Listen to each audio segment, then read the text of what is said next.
When I do that in a class is people start saying things that they had never really said to connect, but someone might say, oh, this person met me at the beginning of the semester and I felt like they made me feel comfortable by just doing these things. And it creates like an emotional like bonding that happens by asking people to step into that kind of appreciation, aha.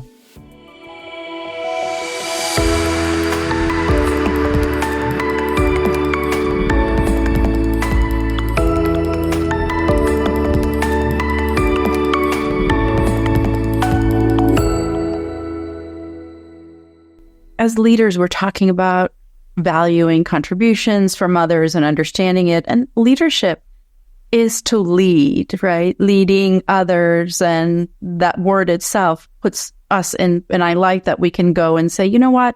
I don't have to be the person who takes all the responsibility. It's shared. We work together and we all have roles, not to, dismiss that fact. We're working together and collaborating. And when challenges happen, how can a leader or team members get to know one another in a workplace? So let me just even go back and say a new employee comes into a group. Everyone's already friends and they know the work cycle, and onboarding plays a huge role, but it doesn't sometimes meet the need of this new individual who needs significance and belonging, and they come into a workplace. What are some of the ways that they can feel like they belong, they can contribute in a meaningful way without it taking so long?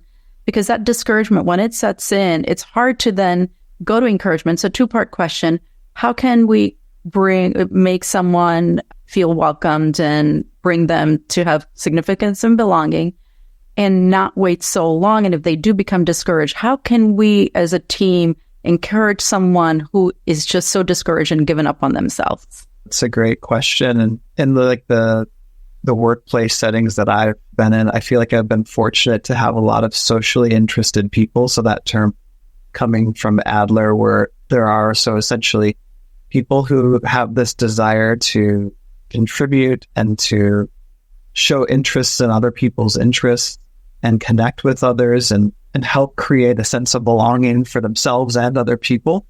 I've really had that, I think, part of the personalities of some of and the lifestyles of people that I've worked around. So for me, some of the ways that I've seen that be influenced by leadership of people that I've worked with would be that they maybe make some cultural efforts to somehow like do team building while also integrating a new person in. Like one things at the college counseling center that I worked at, I've seen like one thing we've done would be like having an onboarding process where there's maybe like a meal where we got to like maybe have like breakfast together all at work where we would literally like spend an hour together and just like people might like talk about like some funny stories about themselves or the office and like to try to make it comfortable for the new person. So a lot of times like we would try to do things around food and activities that were maybe designed to be light, like rather than like us being in the role of like doctor so-and-so and being in the supervisor of that person and the boss is there. Like, it's like we would try to remove all of that and get more on this equal horizontal level where everyone is like, we're just people showing up and we happen to work together.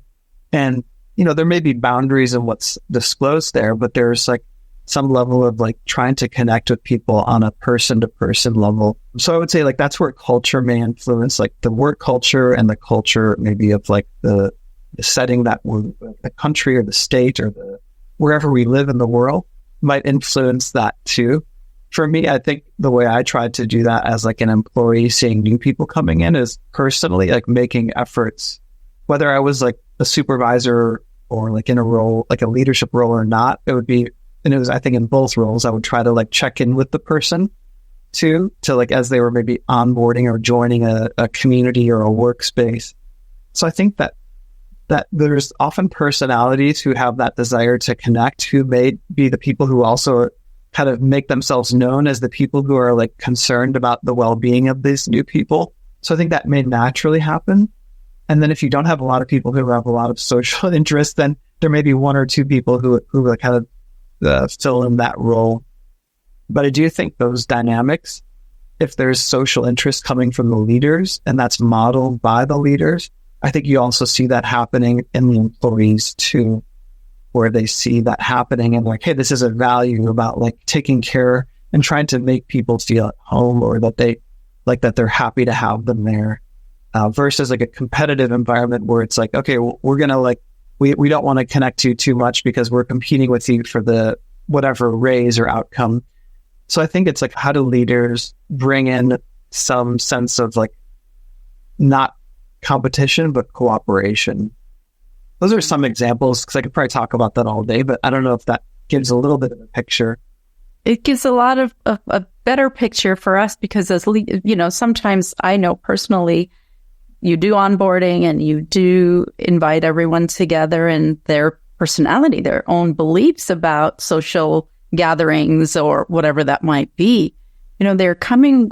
I know that some employees, when I had operated schools, was the new employee, they're just so nervous about doing the right thing, and they might show up as overwhelmed or confused, and we begin to think, wow, are they either confused or maybe did we hire wrong? And then giving that space and time before making those decisions, looking just that empathy part of it, and what is it that we can do to connect? And I love the idea of having a meal and just breaking down the barriers, because I think we, the leaders, sometimes forget that the belief about leaders out there, or bosses, can influence how they feel about coming into work and how they feel about our interactions with them.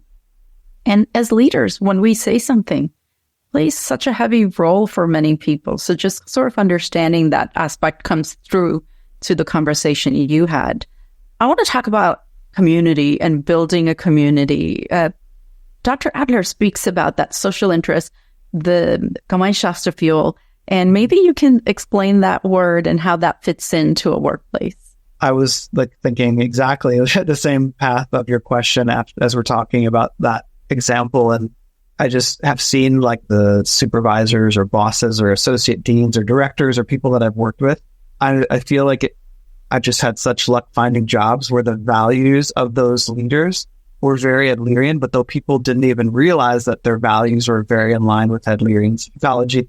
So what I mean by that is that I'm thinking of some of the leadership people that I've been like working under or working with, is they saw it more about we're working with each other, that they had a sense of community, that they didn't value competition, that they valued connection and they valued community. And that might look like, for me at the university at the end of the semester, that might look like that people in leadership value like, hey, should we all get together and kind of celebrate our efforts this year?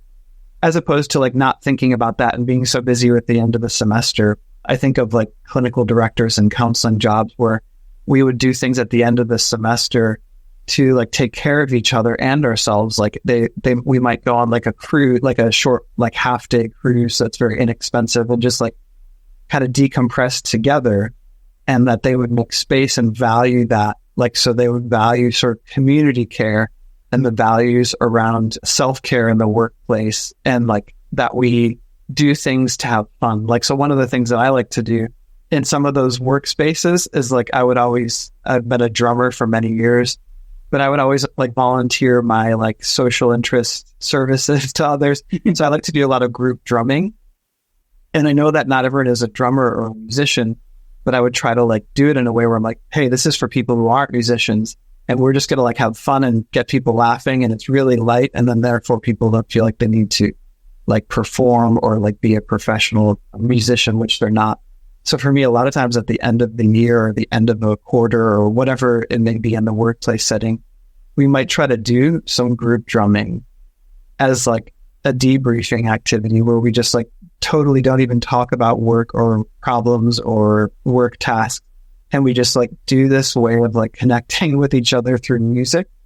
I've done that many times for different like workspaces, and it's always been very fun because we just get to like step into like a child's mind of like playfulness and creativity, and out of like this, maybe the serious, like we have to grade papers or do therapy or whatever our tasks are in the workplace. So for me, that's one effort when you have people who like can bring in something that taps into community. One thing I like to do at the end of my classes, towards the end of the semester, is like a community building activity. And I just learned this reading it is that a book, and I don't have the reference where I read it, but you could change this in any concept. This could be like at a workplace meeting where we take 15, 20 minutes to do something like this, and you can pick from one of the three. It could be an appreciation for someone. It could be an apology to someone or to everyone. Or it could be an aha, like something I learned about myself or that I learned in the workplace or in the class that really stood out to me. And a lot of people have a tendency to gravitate toward the appreciation. And what happens when I do that in a class is people start saying things that they had never really said to connect, but someone might say, oh, this person met me at the beginning of the semester and I felt like they made me feel comfortable by just doing these things. And it creates like an emotional like bonding that happens by asking people to step into that kind of appreciation, aha, apology. And sometimes the apologies can be funny too, where people might say, sorry, my cell phone kept going off, or like, I'm sorry, I did this thing that made people's lives a little difficult. But by doing something like that, I think it allows the community sense to grow. It allows us to learn about our impact on each other. And it can just take like some of our workplace meetings or a classroom setting and bond us even further. So those are like some examples of, I think, like when you pull in activities that somehow get us to step outside of our like serious part of our like adult personalities where we have to like work or solve problems or deliver what our deliverables are in the workplace. This like sometimes can be really useful to like how a leader that values those types of discussions, community-based activities. If you like the content of this video, please don't forget to follow. And also, if you want more information, visit the website, yogipateltte.com.